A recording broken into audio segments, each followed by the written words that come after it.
spent my life seeking answers to many questions regarding God. Where do I find God? Is Jesus the only way? Why do people feel one religion is better than the other? Why do we focus so much on these differences? What about the golden rule and loving thy neighbor? In my attempt to gain more clarity, I sat down with Dr. Maisha Hazzard and I asked her these questions. Welcome back to Seeking God. In this episode, I asked, Speak about religion, humanity, and the common thread.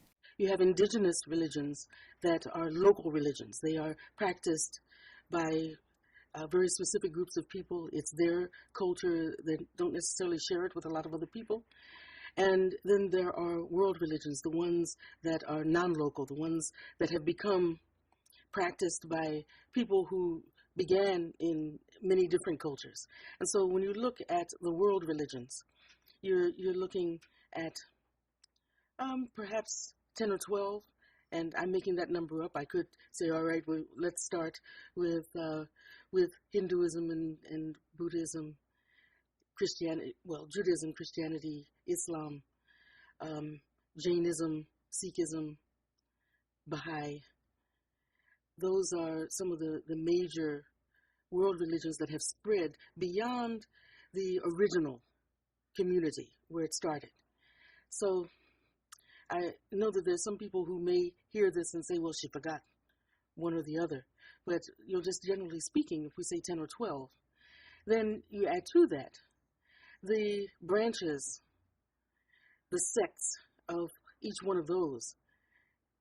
It multiplies exponentially. And then you add to that the individual cultural groups, ethnic groups that are still maintaining their old ancient practices that only their ethnic group actually practices.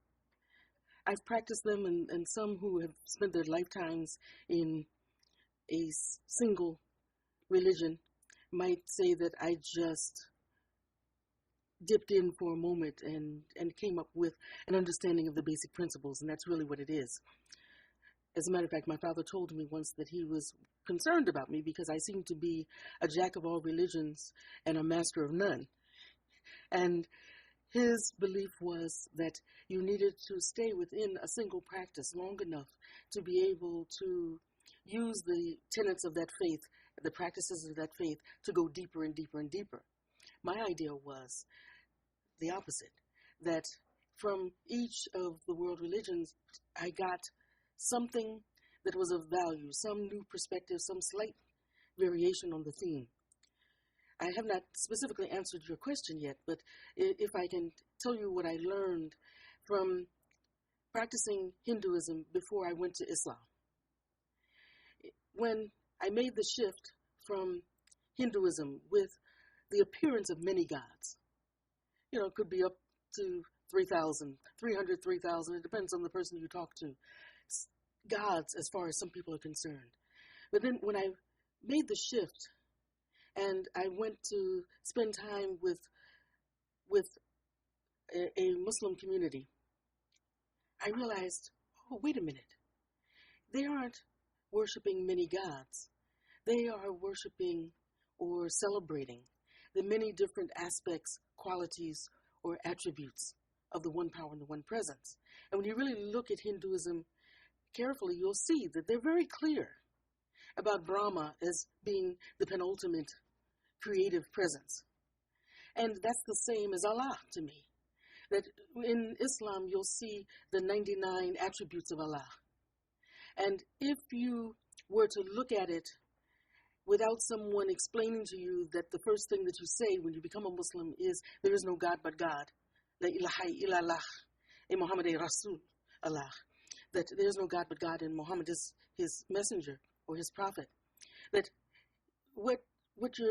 if you didn't say that first, then it would be very easy for you to begin to think that those 99 attributes of Allah, which are sometimes called the 99 names, that each one of those is a different God.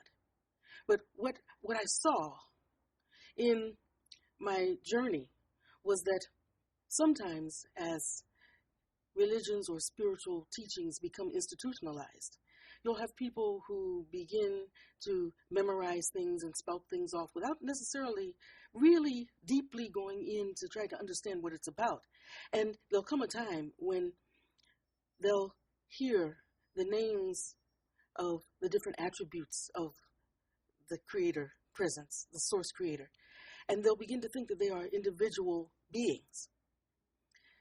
They'll forget somewhere along the line that there is the source creator, there is Brahma, the centralized figure, and that the individual gods, which I call individual attributes, individual representations of certain aspects, that they could be individuals who came to God consciousness, who, in a sense, specialized in a certain characteristic, or they simply could be symbols for the attribute of beauty, of love, of creation, of destruction, of chaos, of order.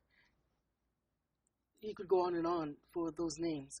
But what it did for me was it allowed me to see that if you look at the Abrahamic religions, Judaism, Christianity, and Islam, that you'll see that in Judaism, it's very clear. There's one God. The Lord our God is one. And in Christianity, for some people, it becomes confusing. Because even though there is this sense that there's only one God, because we have deified Yeshua or Jesus, because he is seen as God and is, from my vantage point, and is as each one of us is. But he became fully realized in that consciousness that in Christianity you have the Trinity, which confuses some people. They begin to think of three gods, that Father, Son, and Holy Ghost, that there are three of them. And it gets a little confusing. And so my sense is that by the 7th century, when the Prophet Muhammad emerged, that there were a lot of people who were following the teachings of Jesus, who called themselves Christian, who were not only worshiping three different aspects, three different gods, but also looking at Mary and the saints. I mean, it was getting really confusing.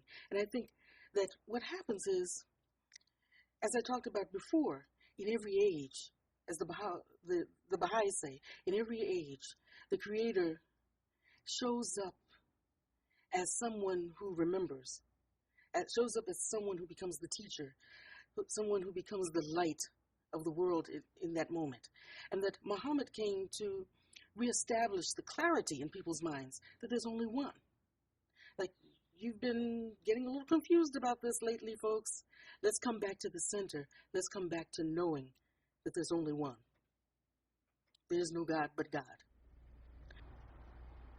At the center of every spiritual practice, I think, is the idea that there is something that is invisible to our physical eyes, something that is hidden, that is the seat of power, the seat of intelligence for the creation of the world, and that there is a way to connect with it more consciously, and that when we do, we're more loving, we're more peaceful, we live life more abundantly. I believe that every spiritual teacher who has landed on the planet, who has been the central figure for a major religion, has carried the message that we're all connected, that there's something within us that is greater than things that appear in our physical world, that there is hidden potential within us, and that when we discover it, when we bring it forth, that we live better lives. I think the common thread is the search for ways to live on this planet and to live in societies, to live amongst all of nature more peacefully, more harmoniously, more abundantly, more lovingly, to have a good time, to not suffer and struggle. So I would say the common thread is that there is a truth that is greater than that which appears to us initially. It's greater than that which we can perceive with our physical senses. And that we have to somehow go deep within ourselves, somehow ask questions, somehow look beyond the appearances of things to discover the true essence of life and the true purpose for being.